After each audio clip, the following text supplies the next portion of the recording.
৩২,০০০ primary মামলার বর্তমান অবস্থা কি? মামলাটা এখন কোন পর্যায়ে আছে? পরবর্তী শুনানির দিন কবে? বিস্তারিত পুরো ব্যাপারটা জানার জন্য শেষ পর্যন্ত ভিডিওটি দেখতে থাকুন। অবশ্যই চ্যানেলটিকে সাবস্ক্রাইব করে রাখুন, পাশের বেল আইকন প্রেস করে দেবেন, তাহলে ইম্পর্টেন্ট যে আপডেটগুলো মিস করবেন না। যারা ফেসবুক থেকে দেখছেন আমাদের পেজটিকে ফলো করতে ভুলবেন না।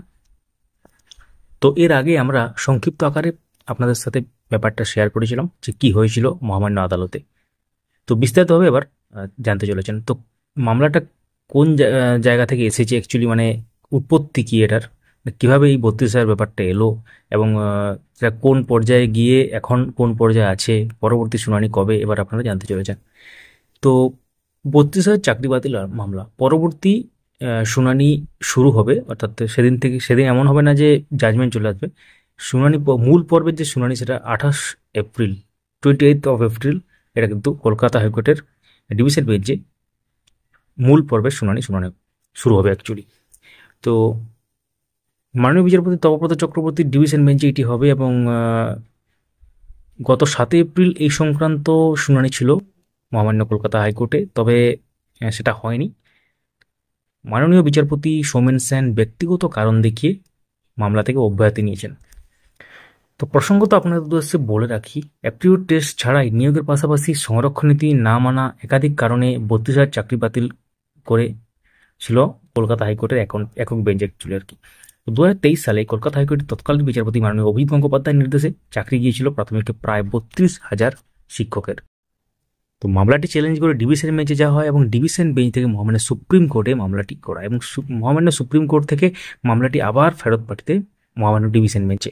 তো ডিভিশন বেঞ্চে এই মুহূর্তে মামলাটি পেন্ডিং আছে, এবং এদিকে অনেকেই মনে করেছিলেন যে এসএসসি প্রায় ২৬,০০০ বাতিলের পর প্রাইমারি ৩২,০০০ পালা, কিন্তু সব কিছুর তো আলটিমেট যেটা বোঝা যাবে সেটা তো ফাইনাল জাজমেন্ট বোঝা যাবে, কে কী বললো তার সাথে সম্পর্ক নেই।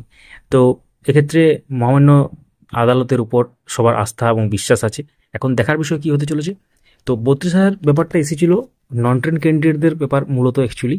তখন ৪২,৯৪৯ যে প্যানেল, অর্থাৎ ২০১৬ রিক্রুটমেন্ট প্রসেস, প্রাইমারি টেট ২০১৪ থেকে প্রথম দফার যে নিয়োগ, সেখানে ট্রেন নন ট্রেন উভয়ে কিন্তু সুযোগ পেয়েছিলেন।